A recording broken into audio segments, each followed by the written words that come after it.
समस्त भारतवर्ष के लिए प्रेरणा के स्रोत, परम आदर्श, भगवत स्वरूप तथा धर्म, संस्कृति और देश, इसके इतिहास अतीत के स्वर्णिम काल के देवता छत्रपति शिवाजी महाराज, जिनका आदर्श लेकर यदि हम चलते हैं तो भारत विश्वगुरु ही बनेगा, भारत सबके लिए प्रेरणा बनेगा, भारत सबके लिए आदर्श बनेगा और विश्व के कल्याण की कामना और विश्व के कल्याण के लिए जो भी करना है उसका शक्तिपुंज भारत बनेगा।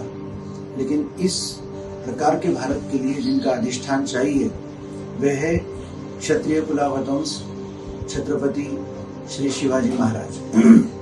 यद्यपि महापुरुष किसी प्रांत के नहीं होते, महापुरुष किसी विशिष्टतम जाति संप्रदाय के नहीं होते। महापुरुष का तो शरीर पर निर्माण होता है तो कहीं ना कहीं जन्म लेना पड़ता है, लेकिन उनका कर्म, उनकी प्रेरणा, उनके विचार, उनके आदर्श सर्वोपरि राष्ट्र के लिए, धर्म, संस्कृति और परंपराओं के लिए और विश्व कल्याण के लिए उनको हम मानते हैं। आज की भाषा में उनको हम आइकॉन मानते हैं।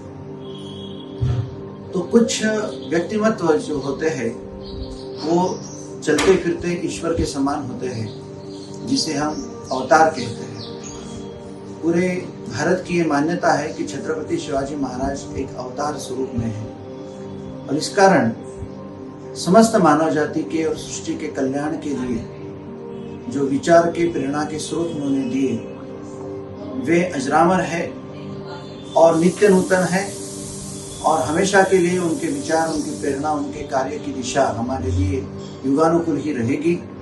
इस कारण जिस भारतवर्ष में उनका प्राकट्य हुआ तो पूरे भारतवर्ष में उनकी प्रेरणा, उनकी याद नित्य रहे, स्मरण रहे।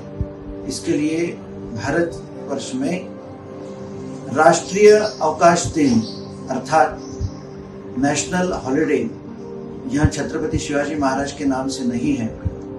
कई अभी राष्ट्र कार्य हेतु या संस्कृति परंपरा के कार्य हेतु जो जन्मे ऐसे महापुरुषों के हैं, लेकिन उनके श्रृंखला में छत्रपति शिवाजी महाराज का स्थान कोई नहीं ले सकता। इसलिए उनमें राणा भी है, क्योंकि वो सिसोदिया वंश के राणा प्रताप के वंश भी है, उनमें चाणक्य भी है, उनमें सब संतों का सामर्थ्य और सत्व और तेज और बल भी है और भारत भूमि के वे एक सर्वोच्च धरतीपुत्र है। इस नाते उनके नाम से नेशनल हॉलिडे, राष्ट्रीय अवकाश दिन घोषित करना चाहिए। इसका मैं समर्थक हूं और इस अभियान के लिए बहुत बहुत शुभकामनाएं देता हूं। छत्रपति शिवाजी महाराज की जय, भारत माता की जय।